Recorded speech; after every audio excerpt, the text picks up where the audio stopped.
Well, I guess that's a wrap on 2016.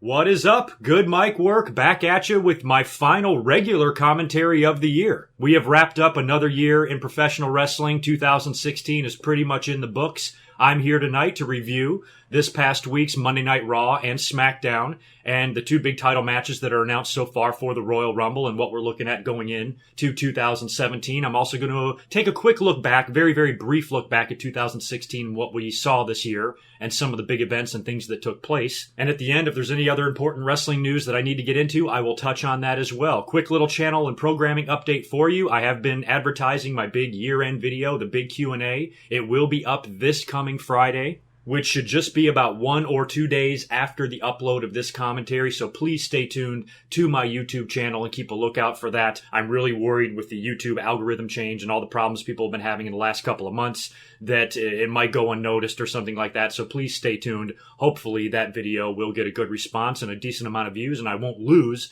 any subs over it, and the same goes for this video as well. I apologize for taking last week off. The last time I've been up here to do a commentary was right after Roadblock when I came up and did the results of that. Part of the reason why I took a week off is because, number one, I wasn't thinking that we would really see anything that significant on WWE TV anyway, and I could probably afford to skip a week. And also, my 400th video is coming up right around the corner, and I have something special planned for that, but I was really worried I wasn't going to finish it in time, and episode 400 was just coming a little bit too quick. So I wanted to prolong it and give myself an extra week. So by doing that, I don't feel so under the gun now for episode 400. So just to give you a quick commentary schedule, like I said, this coming Friday the 30th, you will have my big Q&A. It's a couple of hours long, 2 or 3 hours long. I think I answer 35, 40-ish questions somewhere in there. It was a lot of fun to do. It's pretty much done. I've just got to insert a couple of final questions, dot my I's, cross my T's, still got to make a thumbnail, shit like that. But for the most part, that Q&A is done and ready to go. So please keep a lookout for that.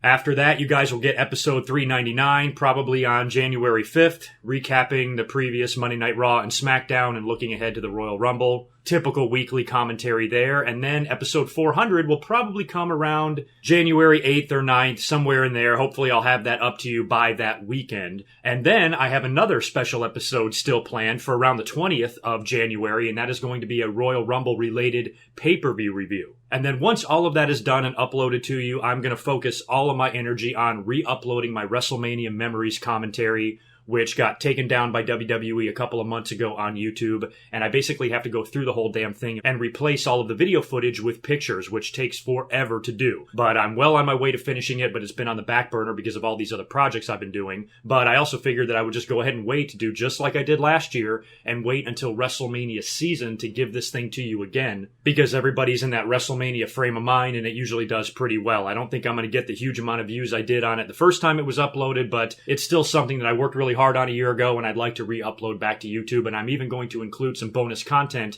including my thoughts on this past year's WrestleMania 32, which of course was horrible. So in a nutshell, that's what you have to look forward to throughout the first several weeks of 2017, and it should be a lot of fun, and I cannot believe that we've wrapped up another year here on the GoodMicWork channel, and WrestleMania is upon us again. The years just seem like they are flying by. But anyway, speaking of years, let's get into quickly what we saw this year in 2016. It definitely wasn't the greatest year. I mean, a lot of fans were just as bitchy this year as they have been in previous years. And I don't know how this year really holds up or measures up to the previous couple of years. But as far as being a newsworthy year and big events happening, 2016 definitely had its moments. You definitely can't say it was a boring year, that's for sure. Just to kind of run down some of the major things that happened. And oh, and incidentally, I did not do any year-end awards. Actually, in my Q&A, not only do I re-update you on the commentary schedule I just gave you, but I also just do a few year-end awards. I think I only did 3. I think I did Wrestler of the Year, Pay-Per-View of the Year, and Match of the Year. I didn't bother going through every single little thing that happened and handing out awards for the best this and the worst that.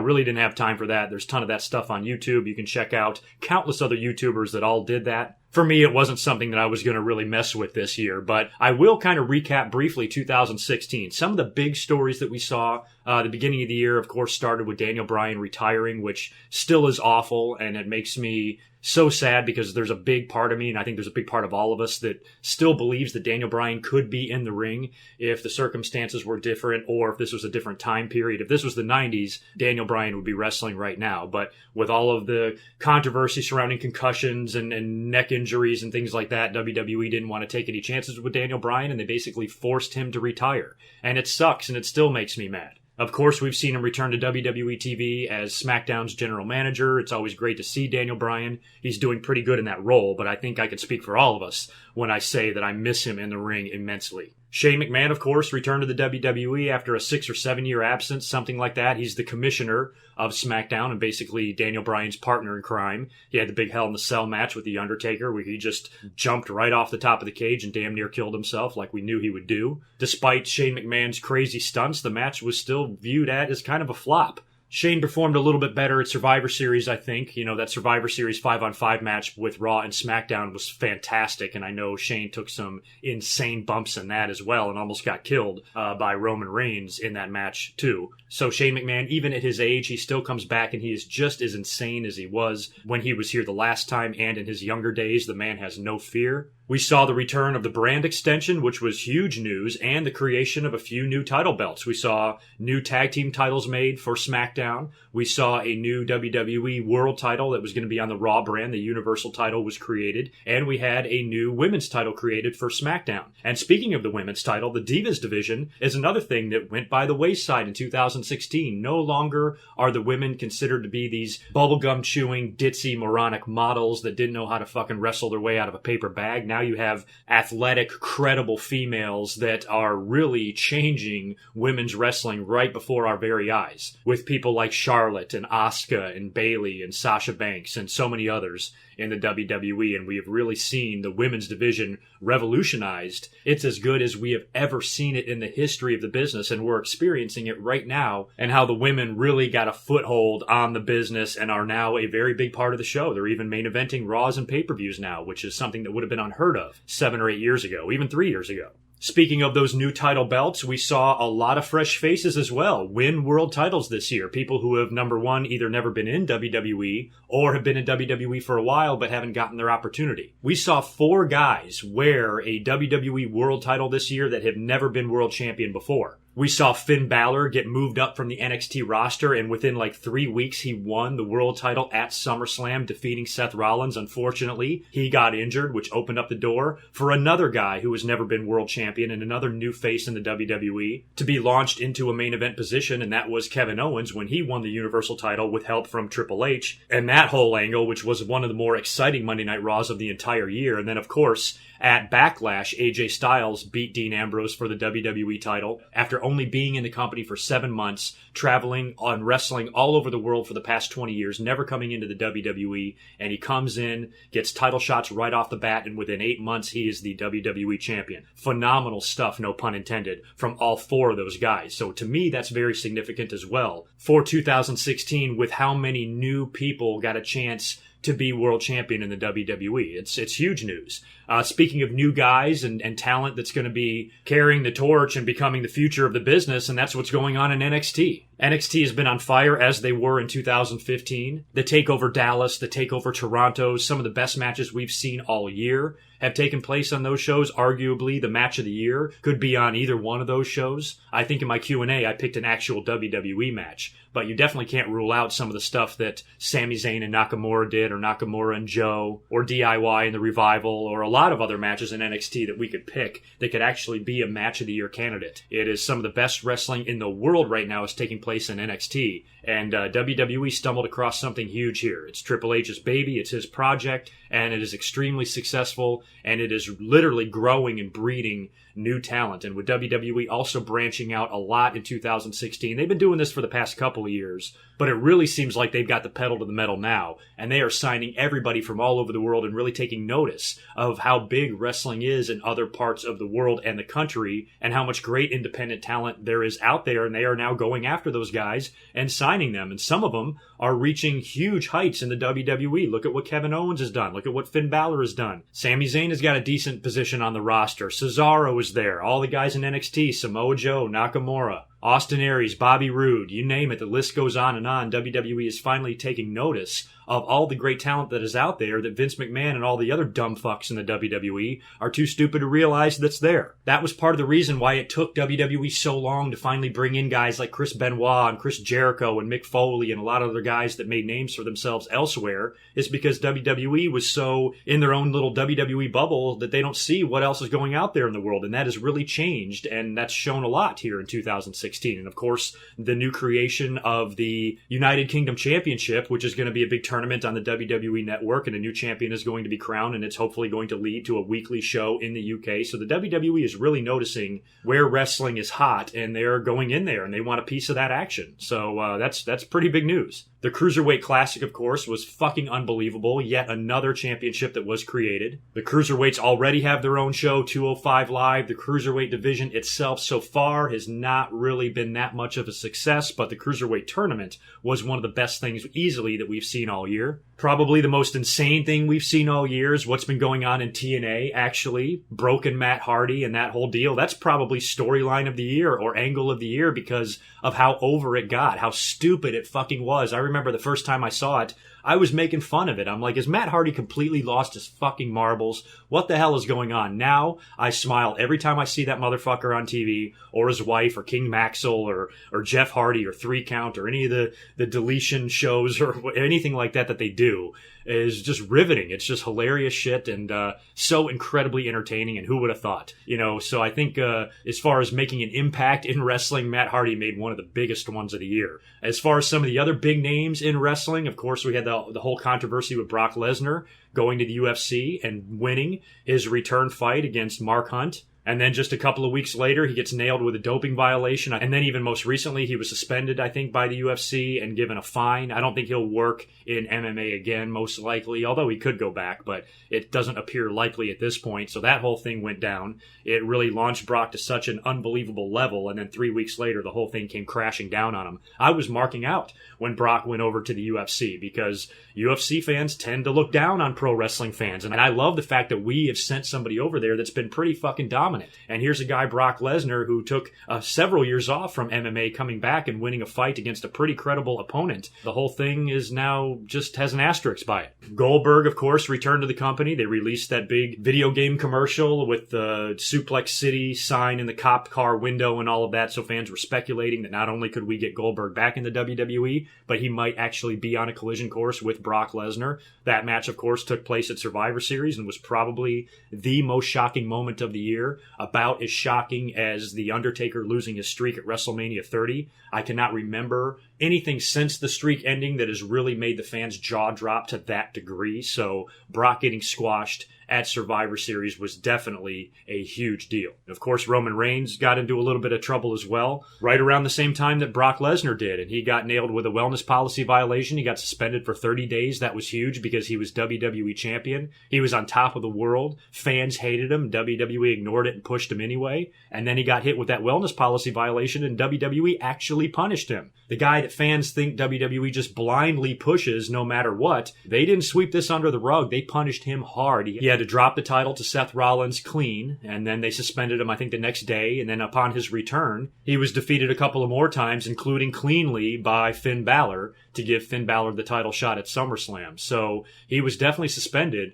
After that, Roman Reigns was pretty much out of the WWE Universal title picture, and they put the U.S. belt on him instead, hopefully, I think, with the intention of giving the U.S. belt some credibility, much like John Cena did for that belt. But so far throughout Roman Reigns' U.S. title run, it has not been that eventful. Sometimes I forget he's even the champ. So all in all, looking back on 2016, definitely wasn't the best year we've seen, but it definitely did not fall short of big-time stories and things to talk about, that's for sure. 2016 definitely had its moments, and it definitely had a lot of history-making things take place. I'd be curious to hear all of your thoughts on 2016, the good, the bad, and the ugly, so feel free to let me know all of those in the comments below. Let's move on now to this past week's Monday Night Raw and SmackDown, the final Raw and SmackDown of 2016. We're probably going to Cliff Notes this up because I don't want to talk too long tonight. I got to get finished up on that Q&A so I can have that to you on time. But we'll start with Raw first. Of course, I skipped last week's review of Raw and SmackDown, and Raw opened with a recap of the previous week, and that was all about Braun Strowman's domination, the way he interfered in that main event and laid out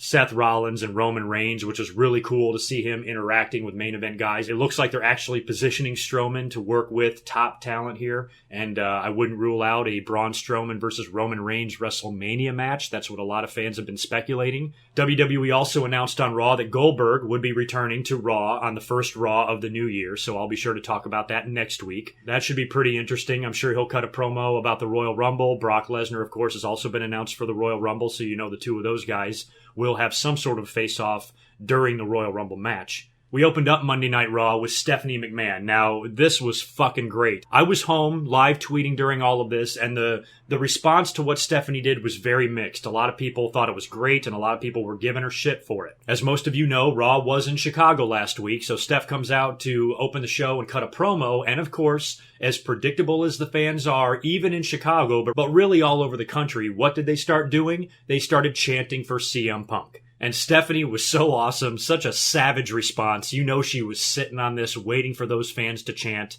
And she says something to the effect of, you know what, if you can keep up that chant for another 2 minutes and 15 seconds, you will have lasted 1 second longer than CM Punk did. And I was like, oh snap. She shut that chant down better than anybody ever could, and I got a huge kick out of it. And then people started tweeting me, you know, things like, don't you think this beef between WWE and CM Punk is getting old? Don't you think they're both acting like children? And I'm like, wait a minute, this has nothing to even do with CM Punk, believe it or not. He has nothing to do with this, nor do I even think he gives a shit. This was all about the fans here. The fans have been trying to sabotage shows forever. This was cute in the first couple of months that CM Punk left, because we were all like, WWE, how can you be so stupid to piss a guy like this off? He's one of the best things you have on your roster, and he's walked out on you. And you guys look like a bunch of assholes, and on top of that, you're not pushing Daniel Bryan like we want you to. So when the fans want to chant CM Punk to sabotage a show or just to voice their disapproval with what the WWE is doing, I really had no problem with that,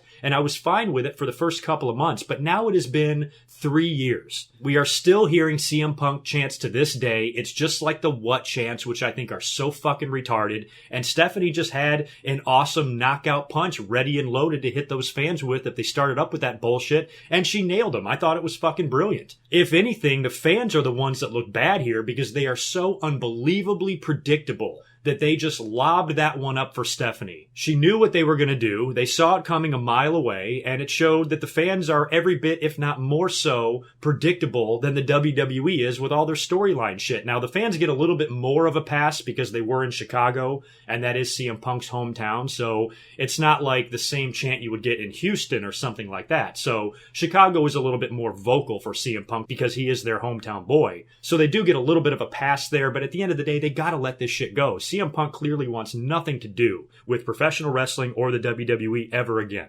Seth Rollins comes out and interrupts Stephanie first, and he is then followed by Roman Reigns. They both want to get their hands on Braun Strowman. They're pissed off about last week. Roman Reigns says, Seth, if you want to get at Braun Strowman, then I want to get at him too, and I'm going to come with you, and maybe we should kick ass like we used to do back in the old days. And then watching Stephanie start going off and start marking out over 2/3 of the Shield being reunited. And she was like, hey guys, you know what? SmackDown is in this very building tomorrow night. I'm sure Dean Ambrose is in the neighborhood. Why don't we give him a call and bring him in, and the Shield can reunite? And she's getting the crowd, and she's getting Roman and Seth all pumped up, and she even put her fist out, you know, to be like the third member of the Shield when they do the fist thing or whatever, which I laughed my ass off. And then as the fans start cheering and cheering, she's like, nope, that's not going to happen. Sorry, I fooled you again. So Stephanie 2, Chicago 0. The segment itself really wasn't that much, but with Stephanie's digs on the fans, I got a huge kick out of it. So the matches that wound up taking place was Seth Rollins taking on Braun Strowman, and Roman Reigns would actually have to defend the United States title against Kevin Owens. Owens and Jericho were backstage with Braun Strowman, and then they were backstage with Stephanie. They were bitching about Mick Foley and whatnot, and Stephanie makes Kevin Owens versus Reigns for the U.S. title, and I forget when they made Rollins versus Strowman. And I really like that match too. Seth Rollins is the cornerstone of the WWE roster, probably the best piece of talent arguably that they have. And he bumped his ass off for Braun Strowman. Braun was completely dominant against Seth Rollins. Braun even came out earlier in the night, I think, and beat the hell out of the Shining Stars and Bo Dallas and Darren Young. He's demanding Sami Zayn. He says he's going to kill everybody until he finally gets his hands on him. And Sami Zayn was not in the building during Raw, and Stephanie sees Braun, like bullying a writer or a backstage guy, and she finally grants Braun Strowman his match with Sami Zayn next week on Raw. So that's going to be in the first Raw of the new year. Braun then insists that it must be a last man standing match. So it's another kind of way that Sami Zayn can get elevated here without having to hurt Braun Strowman either. If they do this last man standing match next week, what I'm hoping winds up happening is Seth Rollins and or Roman Reigns come out to the ring and lay out Strowman and allow Sami Zayn to get the victory. This seems like Sami Zayn's best chance right now to finally get over and win some major matches. And if WWE can be smart enough to where not only does Sami Zayn come out as a stronger roster member, but so does Braun Strowman, that will be a credit to them and their booking and their writing. So hopefully this whole thing will turn out to be okay. But getting back to the match with Rollins and Strowman just completely beats the shit out of Seth Rollins. And that's when Sami Zayn shows up. We thought he wasn't in the building or whatever the hell Stephanie said. He shows up, attacks Braun Strowman. They brawl out into the crowd, leaving a beaten and broken Seth Rollins in the ring for Jericho to come out and attack and pick kind of the bones clean type of thing.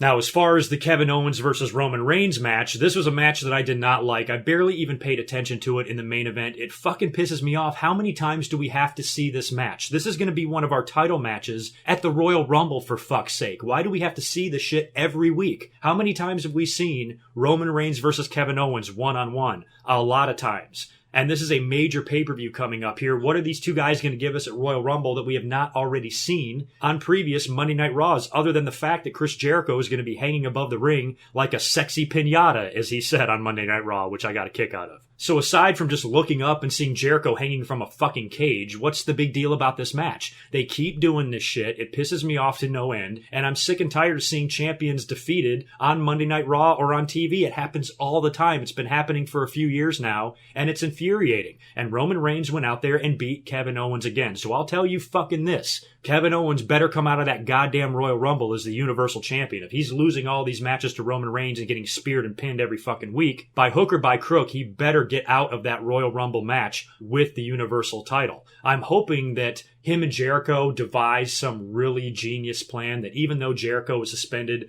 all the way above the ring, that he somehow finds a way to help out Kevin Owens in the match. We saw it on NXT. Didn't Paul Ellering drop down a chain or something into the ring? Maybe Jericho could do something like that. I think years ago, Chyna was suspended above the ring and she bent the bars, remember, when she broke out of the cage and climbed down. So hopefully Jericho can come up with something creative to find a way to help Kevin Owens win that match and come out of the Royal Rumble as the Universal Champion. It's a little nerve-wracking that we could potentially see John Cena and Roman Reigns leave the Royal Rumble as world champions, and that kind of gives me a heart attack just because the fucking commentaries I'm going to have to do after that, and Twitter exploding and the fans flinging their poo at each other and everything. I don't even want to envision that scenario, but it's very possible that it could happen. The only thing that makes me think that it won't is that Kevin Owens keeps looking like a bitch on Monday Night Raw every fucking week. So hopefully he can come out of that match with Roman Reigns. I don't care that, he does cowardly things. He's a heel. I don't care that he runs away from fights or anything like that. I mean, Kevin Owens is a badass. He can be a badass, but at the same time, he's a heel, and he's with a complete jokester type of heel with Chris Jericho. So Kevin Owens, his character is going to have to be tweaked a little bit to be a little bit more funny, because he's great on the mic. He can't be that Brock Lesnar type. He has that side to him, but as far as him kind of being a cowardly heel, I don't mind that so much. But I do mind seeing world champions getting pinned multiple times per month. It's fucking bullshit. So we still have 4 weeks left to predict this match and a lot of build on TV. But right now, my early prediction is that I'm going to say that Kevin Owens is going to keep the title. I really hope that that's the case. And I do suppose there's still time for them to add the stipulation. Wouldn't be surprised at all. Maybe Roman's belt will be on the line at the Royal Rumble as well, and it will be a repeat of what we saw with Seth and John Cena a couple years ago at SummerSlam. Maybe Owens can win both belts at the Royal Rumble, and then maybe the next night on Raw he has a match with Chris Jericho, and maybe they set up the fans. Remember what what Shawn Michaels and Triple H did back in 1997 around Christmas time with the European title, when Shawn was the WWE champion and the European champion. Sergeant Slaughter made him defend the European title against Triple H, and then they played it off like they hated each other, and then Shawn laid down for him and basically gave his friend one of his titles. Maybe Owens and Jericho could do something like that. If they are going to do something at WrestleMania with Braun Strowman and Roman Reigns, maybe Braun can get involved in Kevin Owens' match, because we've seen these guys interact. Jericho and Kevin Owens have been talking to Braun backstage a lot on TV. Braun Strowman has attacked Seth Rollins and Roman Reigns and Seth Rollins want a piece of him. So even with Jericho up in the cage, it might not matter. Braun Strowman could have a big effect on this match as well. Whatever they do, just please have Kevin Owens come out of that match with the Universal title, please. Just a few other noteworthy things we saw on Monday Night Raw before we move on to SmackDown here. The New Day got another match against tag team champions Cesaro and Sheamus, which they lost. This was Kofi and Xavier taking on Cesaro and Sheamus, and it was more great teamwork by Cesaro and Sheamus. Cesaro and Sheamus won the tag team titles with a fake tag. This time, Cesaro tagged Sheamus. I don't think Xavier really saw it, and then he turned right around and ate a bro kick, and Cesaro and Sheamus remain on top and remain champions. I do like this team. I've been saying that ever since they got together. Getting a little bit tired of the Cesaro being a face and Sheamus being a heel. I don't mind them having different and contrasting personalities. That's fine. But they're playing it up too much. One guy gets on the ropes and they cheer. The other guy gets on the ropes and they boo. To me, it's becoming too big of a part of their team. I wish they would get along a little bit better. They do a little bit. You see them pounding fists or shaking hands or high-fiving every now and then. But really, they're completely different people. I would like to see them be a little bit more on the same page, because if they were, I think they could be really, really dominant team. And there's something about their combination of their two entrances that I really like. I like the way Sheamus comes out to his shit, and then Cesaro is standing back-to-back with him, tearing off his suit. I like that whole thing. It looks good. They've changed the tag team titles, too. Did you see that? They unveiled the new tag team belts on Monday Night Raw, and they're just the same fucking belts, except they're red. So SmackDown's got the blue ones, Raw's got the red ones. I get it. But damn, I wish those belts would look a little bit more old school. We saw Nia Jax beating a jobber. Nia Jax does not seem like she's getting over that well in this big monster role. I like her. I'm not anti-Nia Jax, but something isn't clicking with me. For one, her music is just way too bouncy or poppy or happy, or I don't know what the word is. It just doesn't seem like a theme for the female version of Braun Strowman. You know what I mean? They should have her theme song, have her screaming at the top of her lungs, and then some hard kick-ass rock music with her stomping her way down to the ring, destroying everyone in her path or something like that. So I think the character needs to be played with a little bit, not giving up hope on Nia Jax, but right now I don't think this whole thing is really working. We had a promo by Bayley, and I'm not a big fan of Bayley either.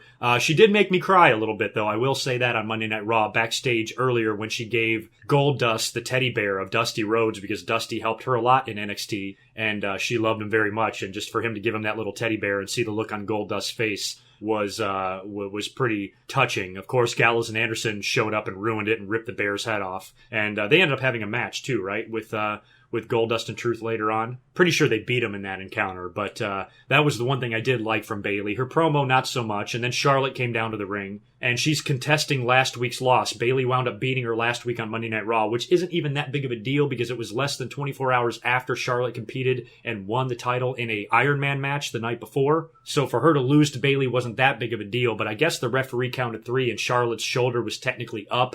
So they made that part of the storyline this week, and Charlotte showed a replay on the screen of her not getting pinned, and she wanted to avenge the loss, and who fucking cares? It was a meaningless Raw match. There wasn't even a belt on the line. But she still feels like she needs to right that wrong, and she ends up having another match with Bayley. This time, Dana Brooke has somehow been granted the right to be the referee in this match. I think Stephanie and Charlotte are now on good terms, sort of, which is weird because Stephanie, completely humiliated Charlotte a few months ago and made her look awful, which I really thought hurt Charlotte's awesome heel work that she's been doing. She's bounced back from that well, and I think even Charlotte and Stephanie could be a feud or a confrontation that could be penciled in for the future. They are two extremely strong female personalities on WWE, two alpha females, and they come head-to-head at some point. I don't know if Charlotte is going to lay down the way she did the first time for Stephanie, and they could butt heads, and Charlotte might wind up sticking her WWE Women's title right up Stephanie's ass. So I wouldn't mind seeing that one day. But Charlotte is great as a heel. She's got Dana there helping her out in the match. Even a new official comes out at some point. I don't even remember how the whole thing went down. All I know is Charlotte won at the end. I think she might have even had her foot on the ropes too. But anyway, she wound up beating Bayley after bitching that she was cheated out of a victory the week before. She cheats to win this week, so what the fuck. The Cruiserweight division, of course, as we've all seen, has been given a tiny bit of a spark by the returning Neville, who has come back as a heel. He's coming back, he's kicking the shit out of everybody, and then he's getting on the mic saying that he's underappreciated, and I'm kind of liking it. I enjoy this heel Neville. This guy's getting interviews now after matches, which is something that we never saw from him. So, his logic is a little off and flawed because he's kind of blaming the fans for not getting the opportunity when really he should be blaming the WWE. It's not like WWE is scared to have their wrestlers call out the company for lack of opportunities. They've had a lot of guys do it before, so I don't know why Neville couldn't do the same thing, but I'm not complaining. That's nitpicking. The fact that they've turned Neville heel, changed his character up a little bit, put him in the Cruiserweight division and made him an ass kicker, I like it. He ended up beating TJ Perkins on Raw. Did cheat a little bit. I think there was a handful of tights involved. And I did want to mention, too, that I stand corrected on Austin Aries on commentary. The first time I ever saw him on commentary when I watched the inaugural 205 Live, I wasn't that impressed with him. I kind of forgot he was there a couple of times, but it was probably just because I wasn't really paying attention that well. But he's great. He's fucking hilarious. I like his quick little casual humor. It's very much like myself. I laughed my ass off when TJ was coming down to the ring and Corey Graves said something like, my son got a video game console for Christmas, but I had to take it away from him because I didn't want him to grow up to be like TJ Perkins. And without even skipping a beat or any hesitation at all, Aries just casually says, "That's a good call, Corey." And I don't know why, but I laughed about that shit for about a half an hour. So I really like Austin Aries on commentary. He's fucking great. Corey Graves is also fantastic. Corey Graves might be my favorite commentator in all of WWE right now when I look at the commentary teams. I hate the SmackDown team. I think they should leave it to Todd Phillips and Mauro Ranallo and get David Otunga and JBL the fuck out of there. And as far as Raw goes, I'd be fine with just listening to Corey Graves, or Austin Aries for that matter, when he comes in for cruiserweight matches and whatnot. But anyway, back to Neville. He's challenged Rich Swann for the cruiserweight title. Rich Swann came out later on and beat Daivari, I believe, and then accepted Neville's challenge, and then got attacked and beat up, and got nailed with the red arrow after the match. So Neville means fucking business. And they did wrestle on 205 Live. I don't think it was a title match, but I do know that Neville won that. I still have to go and take a look at 205 Live and check out that match. So it looks like they're positioning Neville to win the Cruiserweight title. Hopefully they can hold that off until the Royal Rumble, and Neville can get a Cruiserweight title match at the Royal Rumble and beat Rich Swann. But like I said, we got 4 weeks until Royal Rumble, and that is a lot of TV time. So I'm not sure if there's even time to wait. They might have to do the match before then. Other than that, there's really nothing else to mention on Monday Night Raw, aside from a few backstage interviews or spots that I may have left out. We'll move on to SmackDown now. SmackDown, of course, was being hyped all week by the return of John Cena. John Cena came out and opened the show. He is back. A lot of fans have been speculating on him, what he's going to be doing in 2017, when he's going to get a title shot, who he's going to be working with at WrestleMania. And he comes out to the ring, and the fans kind of give him the same reaction they always do. And then they start chanting for Undertaker. They were chanting CM Punk too, but John Cena wasn't as rude as Stephanie was. He actually tried to pretend the fans were chanting Cena sucks when they were really chanting CM Punk. And they were also chanting for The Undertaker. And then John Cena was cutting one of his typical promos, and then I kind of liked the direction he went. And every single time I get excited about a John Cena promo, oh, that was so nice and different. It was good to see that side of John Cena. It usually never lasts, so I doubt that this will either. But I like that John Cena is self-aware of the megastar that he is. I always thought that would be great for him if he ever became a heel. As a matter of fact, that return promo that they were running the past couple of weeks, and we saw a couple times on Monday Night Raw, with like that slower version of John Cena's theme music, I think something like that would be a great heel theme for him. Something that sounds, glorious and kingly and maybe a little bit slower, and he comes out there with his nose tilted up, maybe wearing a suit or dressed very nice, and he ditches the jorts and the hat and all the bullshit, and he starts coming out there as someone who's cocky and arrogant and understands that he's the biggest star, if not one of the biggest stars ever in professional wrestling, and he's the king and he's the man and he's the icon, and he knows it. I like that type of character. John Cena could be somewhere of a mix between The Miz and Hollywood Hulk Hogan back in the 90s when he was in the NWO. Maybe not quite as obnoxious and delusional as someone like The Miz, but also somebody that is aware of his success and knows that he owns the wrestling world, much like Hulk Hogan did. So I thought that would be a great kind of a character switch for John Cena if he ever went heel one day. The problem is that ship may have sailed. As a matter of fact, I talk about this subject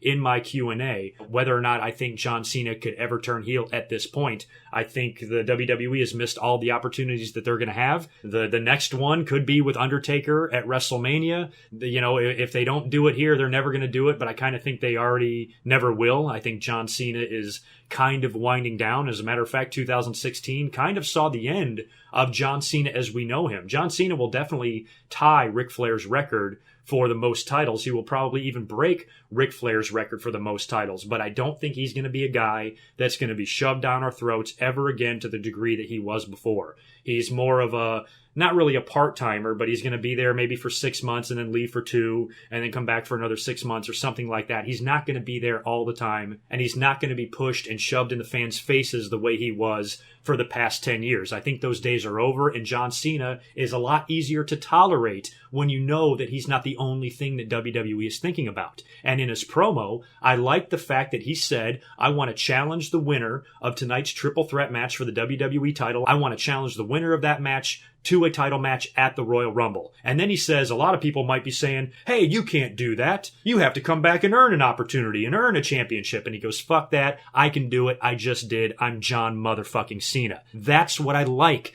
John Cena doesn't owe anybody an explanation. I was even worried about that if he was granted the match or given the match with AJ Styles for the title at the Royal Rumble, that all I would be hearing on Twitter and on YouTube is, he has to come back. He lost his last match to AJ. Why is he getting a title shot? It doesn't make sense. He should have to work his way up. When you are a 15-time world champion, when you've been on top of the wrestling business for 10 years, guess what? You don't have to work your way up to shit. Anytime you want a title match, you get one. It's always been that way. It's never changed. You can't just change the rules as you go along just because you don't like John Cena. It makes perfect sense for him to get a title shot. He's one title away from tying Ric Flair. That alone should grant him a title shot. So I like the fact that John Cena kind of shut that down before it even started and says, fuck anybody that thinks I don't deserve it. I'm John fucking Cena. I'm a 15-time champion. I get a title shot whenever I damn well fucking feel like it. And that's the attitude I like to see. Every time he kind of teases that he can be a guy not to be trifled with, I love it. So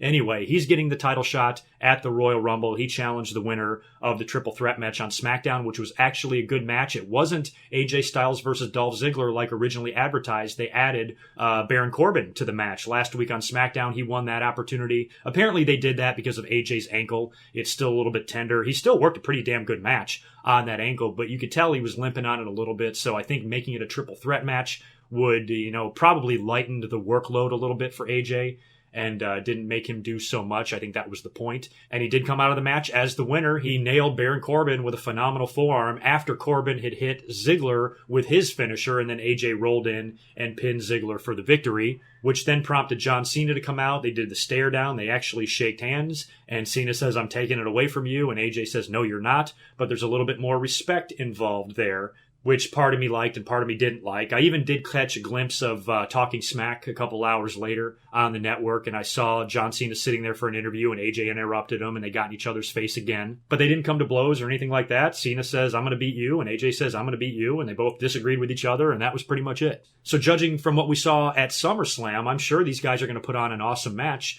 I'm a little worried that John Cena could win the title here. I was really hoping that AJ would go into WrestleMania as the WWE champion, but John Cena getting a title match at a major show, both him and Roman Reigns are facing champions and are challenging for titles at the Royal Rumble. We could see either both of them walk out of the Royal Rumble as champion or just one of them walk out as the champion. I really think it's a lot to ask for neither one of them to walk out as champion, given what we've seen from AJ and John Cena so far, with AJ winning pretty much every encounter they've had, winning some big matches, especially that one at SummerSlam. I think John Cena might actually beat AJ Styles. Maybe he beats AJ Styles and avenges the previous losses to him. Maybe he beats him completely clean at the Royal Rumble. I would not complain about that at all. If that's the way it goes down, that's fine. WWE has gone above and beyond and a lot further than I thought they would, putting AJ Styles over in 2016. So if he wound up dropping the belt to John Cena at the Rumble, I'd be okay with that, but here's what I propose. Maybe have Cena win the belt at the Royal Rumble, and you know that AJ Styles is going to get a rematch. He's granted one automatically as a former champion. So maybe he invokes his rematch clause at the next SmackDown pay-per-view, and The Undertaker interferes and costs John Cena the title. AJ Styles wins the title back. He's now a 2-time champion. Taker costs John Cena the title because he wants to face John Cena. It's basically his way of challenging John Cena at WrestleMania, saying, I want a shot at you. I want to fight the best. I want to fight the only living icon currently left in WWE. And I felt like I had to go out there and cost you the belt to get your attention and get you to accept my challenge. And then maybe it can turn into a career match or something like that. So if I had to book it, if they absolutely had to put the belt back on John Cena for a 16th time, I say take it off of him 1 month later and set him up for The Undertaker at WrestleMania and give the title back to AJ Styles. And it's a whole bunch of birds with one stone there. It gives John Cena that 16th title run without giving him some big long run that's going to make the fans puke. It's just going to be several weeks long. And then you're also going to make AJ a 2-time champion and have him go into WrestleMania to face somebody. And you've set up your epic icon versus icon battle at WrestleMania between John Cena and The Undertaker. So that's kind of the way I would put it together if I was writing shit in the WWE. But they're not me, and it remains to be seen what they wind up doing with these guys. The other big news on SmackDown is that we have new tag team champions. This shocked the hell out of me. I cannot believe that Orton and Bray Wyatt and Harper have lost the tag team titles already. I did not expect these guys to drop the belts just yet. This was a 4 corners elimination match, I think, with the Usos, Heath Slater and Rhino, American Alpha, and Orton and Harper. Luke Harper was the one that actually teamed with Randy Orton in this match, and there was a little bit of a miscommunication. Pretty damn good match, too, by the way. But the end saw a little bit of a miscommunication between Orton and Harper, allowing Alpha to nail their finisher on Orton and pin him, and they won the tag team titles. So American Alpha are your new SmackDown tag team champions. Congrats to them. They're an awesome team. But the victory kind of came out of nowhere. That's not something that I expected to see happen. I wanted to see Randy Orton and Bray Wyatt and the whole Wyatt family, the new look Wyatt family, to continue rolling for a little bit. I knew it couldn't last forever. I knew eventually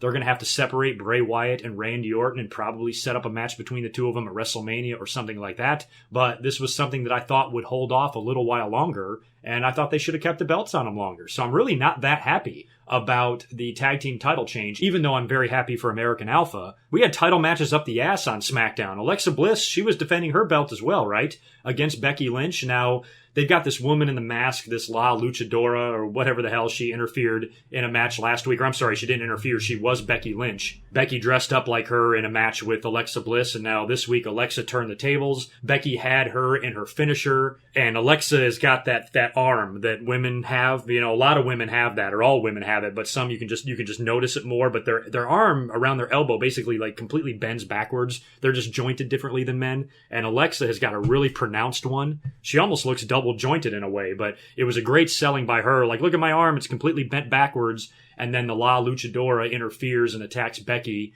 and allows Alexa to hit her with her finisher and pin her, I believe. So that was actually a pretty decent little segment there. I like Alexa Bliss. She's great. She's growing on me. I like her more and more, aside from her name, every single week. She's doing a decent job with the belt so far, and I don't have a whole lot of complaints about her. And I guess I'm glad she's on top for the moment. Other than that, we've seen what's been going on now with Renee Young and The Miz. They have finally announced, or acknowledged, on WWE TV, the relationship with Renee Young and Dean Ambrose. Renee Young actually slapped The Miz last week on SmackDown when he alluded to her relationship with Dean Ambrose, and then she has to interview him again on SmackDown. She doesn't want to do it. I think she's being forced to because it's her job, and he starts giving her more shit, and then Dean Ambrose shows up and he's standing behind The Miz. He attacks him. They start fighting. And I guess now Renee Young is involved in all this shit as well, which I don't know how I feel about that. I know she's on Total Divas or whatnot, but, you know, she's very good at her job. She's a very good journalist and an interviewer and a pre-show host and all of that. for her to start branching out is really fine with me. I'm not going to complain about her getting more opportunities, but I don't even know if it's necessary, and it makes me very nervous anytime WWE brings real-life couples onto TV, because you know what they do? They fucking break them up, and they fuck with them, and they toy with their personal lives. And they did the same shit with Rusev and Lana. They forced them to be with other people on camera and be involved in love triangles and all this shit, so I have no doubt that they'll wind up doing some sort of a breakup angle between Dean Ambrose and his girlfriend and make shit all awkward, because it's what they do. I still love The Miz and Maurice. I still think he's awesome, but I'm not right now a huge fan of what they're doing, only because anytime there are multiple women and men involved in the same storyline and feud, it always gets stupid, and this probably will. James Ellsworth did have a presence on the show as well. He had a backstage segment where he was being interviewed, and Carmella actually interrupted and kind of came on to Ellsworth a little bit and told him to come with her and that she's going to be his friend and she's attracted to him or something like that. So they might be forming a little bit of an alliance there. And is it too early to start calling them Carmelsworth? I don't know. You guys tell me. So that is going to be it for tonight for the most part. I have got to get out of here. I did have some other news written down. Nothing that newsworthy that's really worth talking about, although some sad news. Lillian Garcia, everybody knows that she left WWE, I think, earlier this year to take care of her dying father. Well, he died on Christmas Day. So if 2016 couldn't get any worse, poor Lillian, who we all love, had to lose her father. So my thoughts are with you, Lillian. You are absolutely beloved by all of us wrestling fans, and my thoughts go out to you and your family. Other than that, anything else I'm missing, I will touch on in next week's commentary. Don't forget to check out my channel this coming Friday. Should be up early Friday morning, my big year-end Q&A. Should be a lot of fun. I want to wish all of you a great and happy and safe new year. And I look forward to coming up here in 2017 and continuing on the Good Mic Work tradition. I will talk to you all in just a couple of days. Until next time, peace.